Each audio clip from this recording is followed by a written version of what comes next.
Tata consultancy services, short form TCS, যেটা কম বেশি আমাদের কাছে সবার কাছে একটা পরিচিত নাম। কম বেশি প্রত্যেক পাড়াতে একজন করে বলতে গেলে টিসিএস এর এমপ্লয়ি থাকে। টিসিএস কিসের কাজ করে? বেসিক্যালি কনসাল্টিং করে থাকে। বিভিন্ন ধরনের ক্লায়েন্ট আছে তাদের।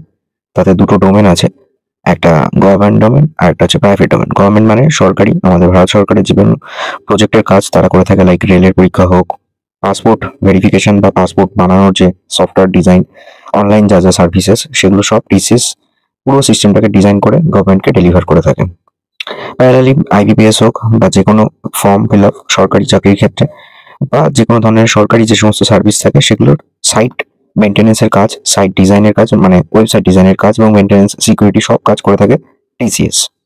সিমিলার তার সাথে কি প্রাইভেট ডোমেন বা প্রাইভেট যে সমস্ত ক্লায়েন্ট আছে, লাইক ইউকে ইউএস বেসড যে সমস্ত ক্লায়েন্ট, মার্কস অ্যান্ড স্পেন্সার্স হতে পারে, পিজা হাট হতে পারে, ডমিনোস হতে পারে, এদেরও মোবাইল অ্যাপ্লিকেশন, অর্ডার প্রসেস, এই সমস্ত কিছু ডিজাইন এবং সাইট মেনটেন্যান্সের কাজ করে থাকে টিসিএস। তারা রিসেন্টলি অ্যানাউন্স করেছে যে গ্লোবালি তারা অলমোস্ট 2% লে অফ করবে, মানে ছাঁটাই করবে, যার সংখ্যাটা প্রায় 12,000 মতো। ওভারঅল টোটাল এমপ্লয়ি স্ট্রেংথ হচ্ছে 6 লাখ। তো হঠাৎ করে টিসিএস কেন এরকম সিদ্ধান্ত নিল? কারণ হিসেবে টিসিএস কখনোই বলছে না যে শুধুমাত্র এআই বা আমাদের হিউম্যান স্ট্রেংথ কমানোটা প্রধান লক্ষ্য। তার সাথে অনেকগুলো কারণ আছে। সেই কারণগুলো নিয়ে আজকের ভিডিওটা হচ্ছে এরকম যে রিসেন্টলি ইউকে আর ইউএসএ তে রিসেশনের একটা প্রভাব পড়ছে এবং সেখানকার সমস্ত ক্লায়েন্টরা যতটা সম্ভব ডিজাইন বা এই ধরনের মেনটেন্যান্সের কাজ নিজেদের দিয়ে করাচ্ছে, নিজেদের হিউম্যান স্ট্রেংথ বাড়াচ্ছে, আর বাইরে যারা থার্ড পার্টি কাজ করতে অর্থাৎ টিসিএস এর মতো তাদেরকে দিয়ে কম কাজ করাচ্ছে কোম্পানির স্ট্রেংথ কমানোর জন্য বা খরচা কমানোর জন্য। সেই হিসেবে এখন টিসিএস এর ক্লায়েন্টের সংখ্যা কমছে, বিজনেসের টোটাল রেভিনিউ আর্নিং সেটাও কমছে।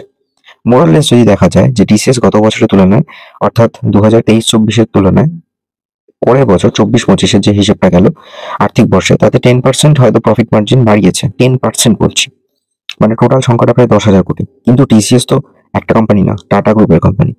তো টাটা গ্রুপের কোম্পানিতে যেহেতু টিসিএস এর একটা প্রধান লক্ষ্য থাকে যে প্রফিটের বেশ খানিকটা অংশটা ডোনেশন বা বলা চলে যে এসডিজি অথবা চ্যারিটেবল টাস্ক এই হিসেবে খরচ করে থাকে, সেই জন্য ওদের কিন্তু ওভারঅল প্রফিট মার্জিনটা কিন্তু এমপ্লয়ীদের মধ্যে ডিস্ট্রিবিউশনটা কম হয়।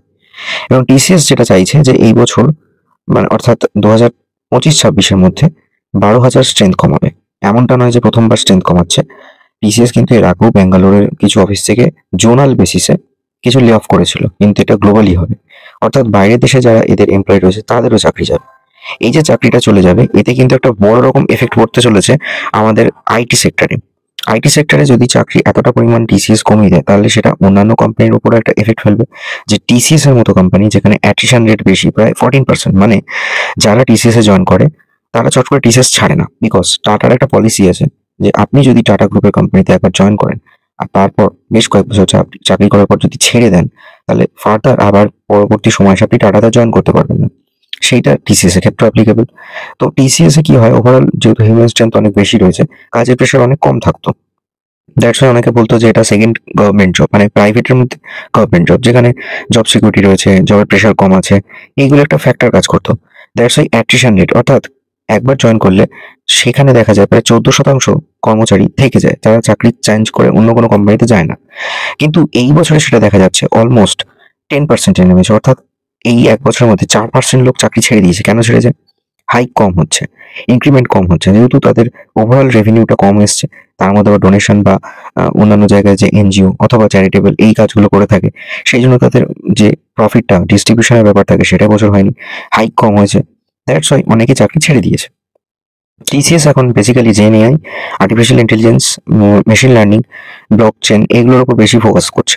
সেই জন্য অনেকে যতই বলুক না কেন যে টিসিএস টেকনিক্যালি হয়তো হিউম্যান স্ট্রেংথ কমানোর জন্যই এগুলো করছে, কিন্তু তা নয়। এবং তার সাথে সাথে টিসিএস আর একটা পলিসি নিয়েছে, যাদেরকে ছাঁটাই করা হবে তাদেরকে স্কিল আপডেটের একটা অপশন টিসিএসই করে দেবে, অন্যান্য কোম্পানিতে রেকমেন্ডেশন টিসিএসই করবে। বেসিক্যালি যে সমস্ত ইন্ডিয়ান কোম্পানিগুলো ছিল, যেমন ইনফোসিস, টিসিএস আর এদিকে উইপ্রো, এগুলো হচ্ছে মাদার কোম্পানি ইন্ডিয়ার মধ্যে আইটিতে। সেখানে টিসিএস এতটা পরিমাণ যদি লে অফ করে দেয়, সেটা অন্য কোম্পানির ক্ষেত্রে প্রযোজ্য হতে পারে, তারাও সেটাকে ফলো করবে। সো মোরাললেস দেখা যাচ্ছে আইটি কোম্পানিতে কিন্তু জব সিকিউরিটি অনেকটাই কমছে স্কিল আপডেট না করতে পারলে। ভিডিওটা কেমন লাগলো অবশ্যই কমেন্ট বক্সে জানান। দেখতে থাকুন চ্যানেলের বাকি ভিডিওগুলো। Stay tune on.